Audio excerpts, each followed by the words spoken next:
Bonjour les amis, eh bien aujourd'hui nous allons passer à la fleur de coquelicot.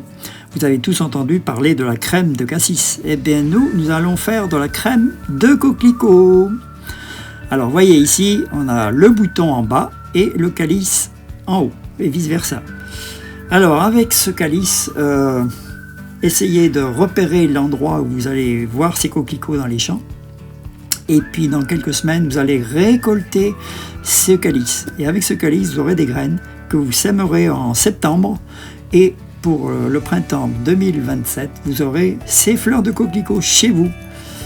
Moi, c'est comme ça que je fais, hein, c'est pas plus compliqué. Alors regardez là, la cueillette. Il y a une façon de cueillir. Regardez bien. On prend uniquement les pétales. Regardez là, regardez bien. Vous voyez ? Voilà. Donc une fois que la récolte est faite, on met à infuser. Donc on y met, vous voyez, ça prend du volume finalement. Alors toujours l'eau vivante, hein, avec le fil de cuivre, vous voyez. Donc on remplit jusqu'à ras-bord. Voilà, on fait plonger un petit peu.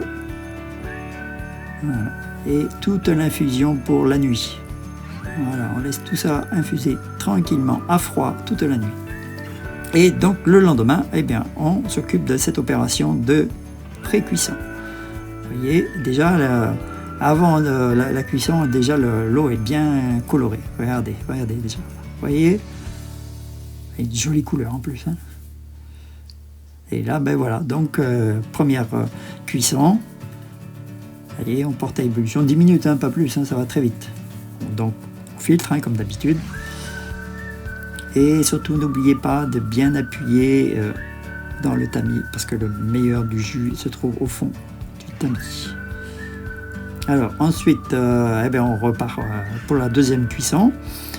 Là, voilà, on y met 2. Alors, donc on a à peu près l'équivalent de 3 litres de liquide. Donc on y met 1,5 kg de sucre de canne. On y met 2 citrons. Voilà. On mélange toujours, et une petite cuillère à soupe de cannelle pour d'un petit plus. Voilà. Et là maintenant on laisse réduire tranquillement. Moi je l'ai fait un peu plus d'une heure, hein, parce que c'est ça qui est important. Pour trouver un sirop ou une crème, c'est différent. Un sirop est plus liquide, une crème est plus épaisse, donc on laisse réduire beaucoup plus longtemps, une bonne heure. Hein. Et donc après, remplissage forcément. Et regardez, c'est sympa en plus. Hein. Et là, regardez comment ça coule, vous voyez, tout doucement, on sent que c'est bien une crème et pas un sirop. Le sirop, c'est beaucoup plus liquide. Et on remplit un fond de verre.